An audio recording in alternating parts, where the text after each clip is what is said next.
Hey you guys. Hey you guys. Okay, I don't know what time zone everybody's on. I don't know. I don't know what time zone everybody's on. But on my time zone, it's saying Friday. But I'm sure there's some time zone in the world where or I'm sorry, on my time zone, it's Saturday. But in somebody's time zone, it's Friday. What say you, Scott? You can believe that. On a planet, like it may not be like this planet. Maybe it's like Mars or Venus, maybe Pluto when it is a planet, because some people think it's a planet and others don't. It just depends on what decade you went to school. Right, Scott? Were you in a decade where Pluto was a planet or was it a neoplanet? I think that's what they're calling it, a neoplanet. I don't even know what that means. I don't know what it means either, but it was a planet. Me too. But there was a switch and a glitch.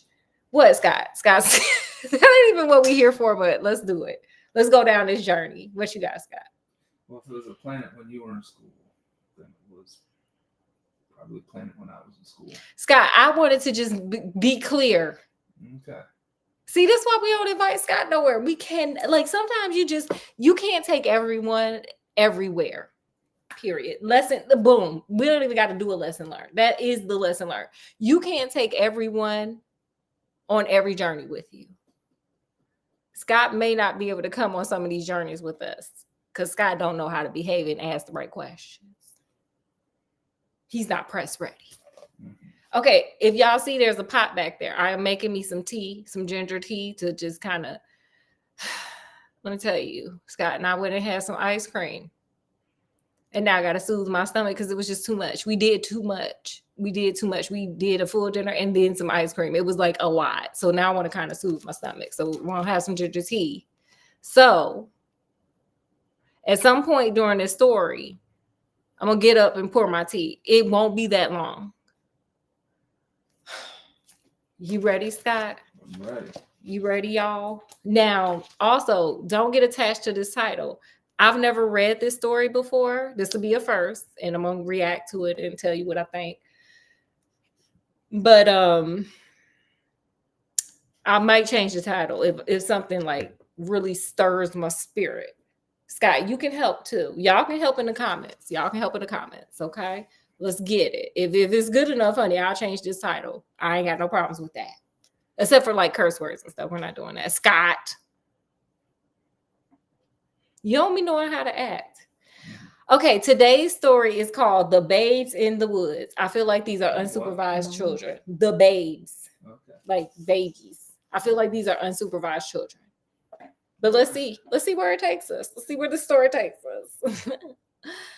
Long years ago, there lived a noble lord and a fair lady who had two dear children, period, whom they love very dearly. Okay, we started off real good. Ain't no child neglect, because like Hansel and Gretel, you get a little child neglect, just like, damn. Not this time. I'm excited for this, Scott. Oh, yeah. The eldest was a fine little fellow of 5 years old. That's cute. Little Jenny was a year younger, a little fair-haired darling, the pet and plaything of the whole household. What they mean plaything? I don't know. I don't like that. How happy the little ones were in their beautiful home and with such a kind mother and father to care for them, period. Girl, everybody don't get that. But alas, the lady and the husband fell ill. Oh, it's going downhill right here. Oh, girl, it's about to turn into an orphan thing. And though physicians came from near and far, they could do naught to save their lives. When they knew they were to unalive, they sent for their brother and with tears in their eyes, begged him for their sake to love and care for the two little ones. Is this going to be like a stepmama story? I feel like this is just turning left real quick. This is like the movie Up. Have you seen the movie Up, Scott? No. It starts off real wholesome and then it turns left real quick. It's like, boom. And it's like, oh my God. It's like, boom, she can't have babies. Boom, we can't save money. Boom, she in the hospital just when you got enough money. It's like, oh my gosh, I didn't brace myself for that. Sounds like they should have called it down. Huh? Sounds like they should have called it down. They should have did something. It was crazy. It's a roller coaster ride. They will be no burden on you as far as money goes, said the father. He gonna take all their money. For to Willie, I have left 300 pounds a year, and to Jenny, 500 pounds in gold to be paid upon her wedding day. The children's uncle promised that so long as he lived, he would be the father to them. He ain't gonna do it. And then the babes were lifted on to their parents' bed, and having pressed their rosy lips to the cold, pale ones, were carried weeping from the room. Okay, let's pause right here because this is the turning point, USA. This is turning point. Let me get my. I don't want to turn too far. Let me get my tea. Let's get the tea, baby, and then we're gonna keep going because we at a turning point right here. There may or may not be a glitch in the matrix, Scott. What do you think? Well, Scott, entertain the people. Tell them what you think. I don't know what to think. I never heard the story. Me either. I have a feeling the kids are going to end up in the woods at some point. Well, it is. I mean, hey, they may be giving away the plot. Sorry, I need some honey. They may be giving away the plot within. So, you know. I guess we'll find out. We about to. Once I get this honey up in there, it's going to be great. Oh, no, I shouldn't have did that. Usually I do better. Okay. Now I'm kind of really ready for real. Scott, you don't know me. You don't know my struggles. You don't know how I live life day to day. You just don't know that. Just because you hear every day don't mean you know. Okay. So anyway, here we go, y'all. Here we go, y'all. Here we go, y'all. Oh, Lord. No sooner were the parents unalive than the uncle took the two pretty babes to his own home, and remembering his promise to his brother and sister, he tried to be as kind to them as it was in his nature to be. Child, that could be any amount, okay? That's some good tea. Thank you. Let's keep going. But very soon he grew tired of them. There we go. Here we go, sir. Okay, the real you coming through, sir. Then he began to think with envy of the wealth they possess and to wish it belonged to him. Sir, get a job. Sir, just go and get that good job, sir. From thinking evil, he began to plan evil, and at length made up his mind to rid himself forever of his little niece and nephew. That's sad. Sir, you should have just said, I don't want to take care of these kids, but I do want some money. Can you put me in your will? Some kind of brother. It be your family. It be your family that stabbed you in the back the most. He sent for two robbers and offered them privately 2 great bags of gold if they would take the babies away into the woods and unalive them. This is sick. Sir, you should feel ashamed of yourself. But I have seen plots like this on Fatal Vows. Scott, what say you? It don't be the kids, though. It be like the husband or the wife. They be like, yeah, I got to hire somebody. Yeah, it's not like the kids. It's usually not the kids. It's usually like the husband plotting against the wife or the wife plotting against the husband. But here he a special kind of twisted. He plotting against the children. The next morning, he bade the nurse dress the little ones with all speed, for he was going to send them away to London in charge of 2 honest men.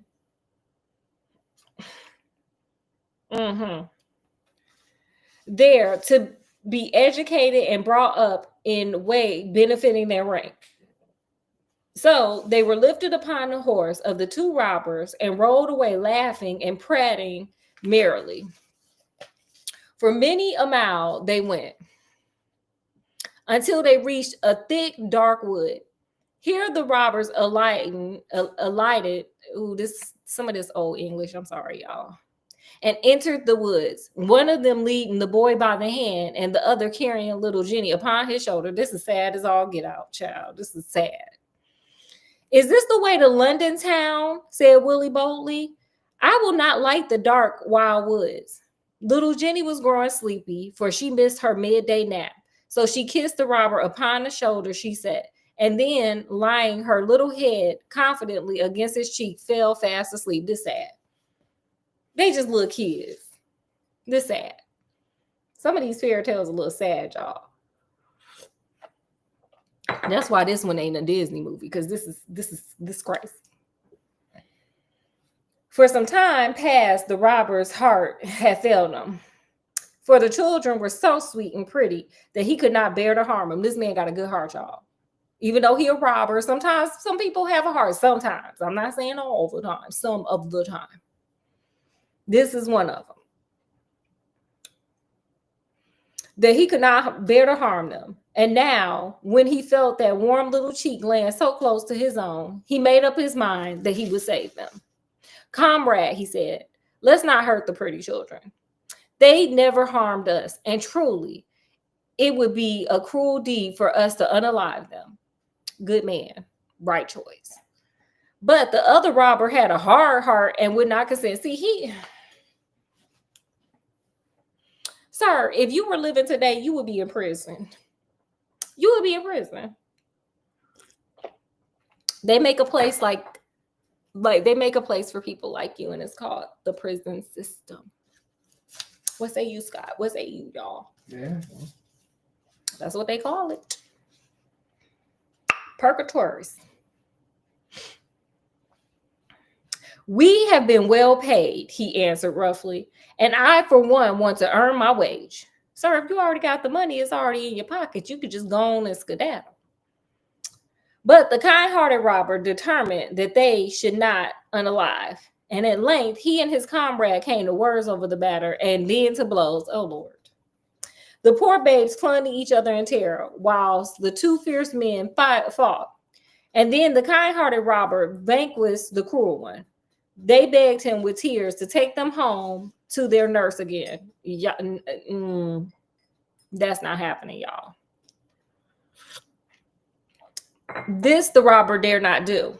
But he soothed the children with kind words, and bidding them stay where they were, said that he would ride quickly to the nearest town and buy cakes and fruit for them. Oh, hey, I want some. For the poor things were very hungry by this time. He rode away, kissing his hand, and that was the last they ever saw of their friend. At least he didn't unalive, y'all. Y'all better go find some berries. Or we was watching some forager girl. I forget what her channel is. Shout out to her.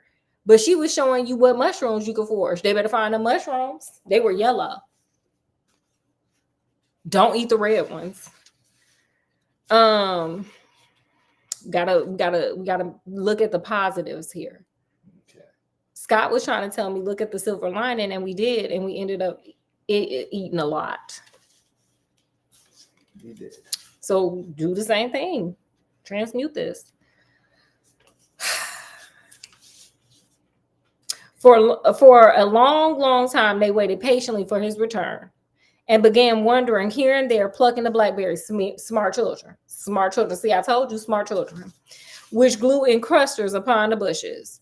Night came on, and little Jenny began to sob and cry. I would too, girl. I would be in there just like, oh my God. Oh my God. Imagine being a child in the woods like this. This happened to me kind of before. It was called Camp Anakiji. It was scary. It was scary. It was crazy. For she was very weary and longed for her own little white bed and her kind old maid.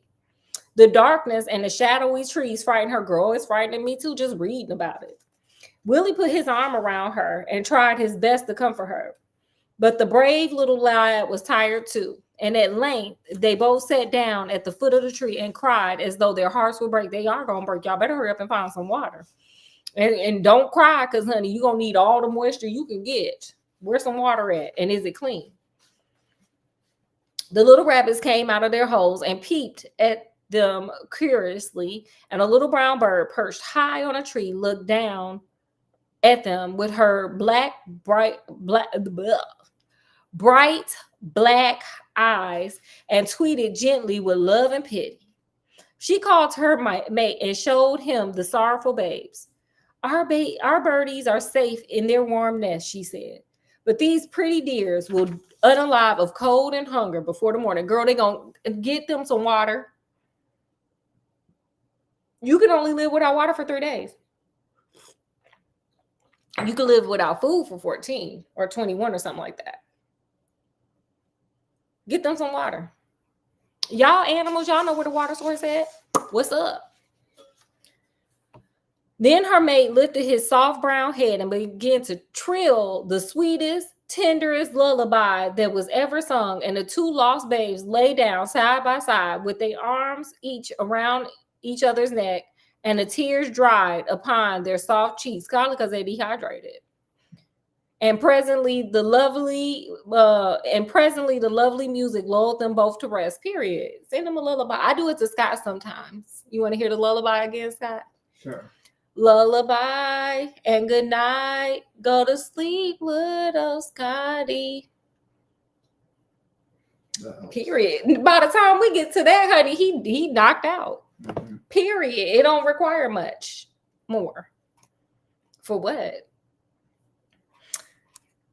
Y'all can use that. It's not trademarked. Anyway. Still the birds sang on till the lovely trilling melody reached the very gates of heaven. And then he told the white-robed angels the sad story of the poor lost babes. Are they going to go to heaven? And one of them flew down to the earth and, folding them in her soft embrace, carried them back with her to heaven. Scott, what that mean? It means they were baptized. Okay, Scott. Is that what that means? Yep. I don't think they made it, y'all, out in the woods, okay? I think it went a dream sequence, kind of. It went Vanilla Sky real quick. Have you seen Vanilla Sky? Oh, it's a good movie.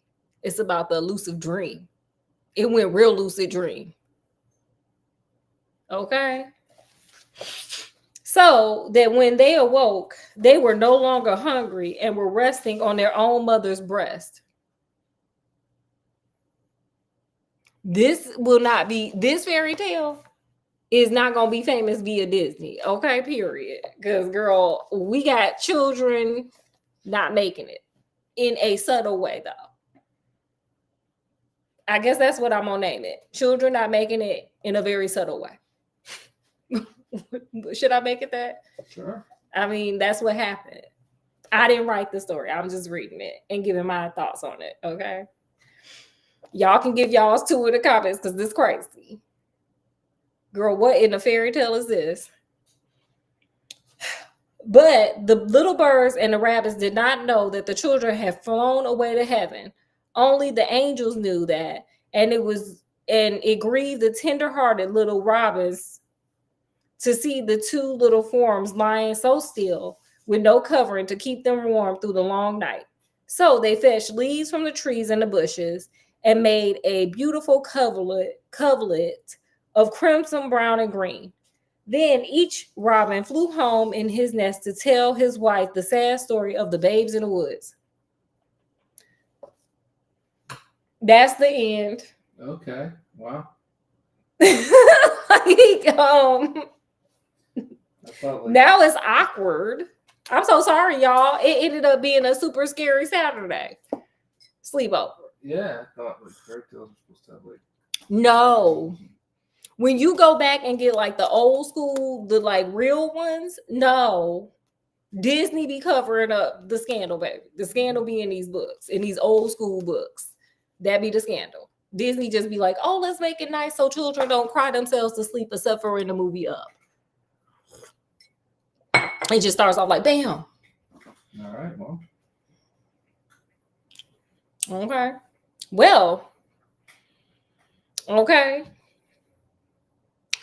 That ends that story. I'm sorry, y'all. I hope I didn't ruin nobody's Saturday, but hey, you can blame the famous fairy tales with no author. They ain't even put their name on it on the crime scene. They like, we just gonna tell them the way they really are, but it's famous authors. Okay, baby, we ain't gonna put our name on that because that ain't Disney up to Disney standards. Okay, so My apologies if I made you sad, but that was a sad one. I'm so sorry. I have no promises because I just be reading it as I go. So did you learn any lessons, Scott? Did you guys any lessons? It's all awkward now. Everybody's silent. Yeah, don't let your parents die. How do you have a choice in that? I don't know, but you know. You don't want to be no orphan out here in these streets, child. It don't be sounding good, honey. It ain't like Annie. I think Disney got to that one too. It made it look good, baby. No, this one, it ain't gonna make the Disney cut. Okay. So anyway, with that, I gave y'all the lesson learned in the beginning. I forgot what it was. Rewind it. Boom. That's the lesson.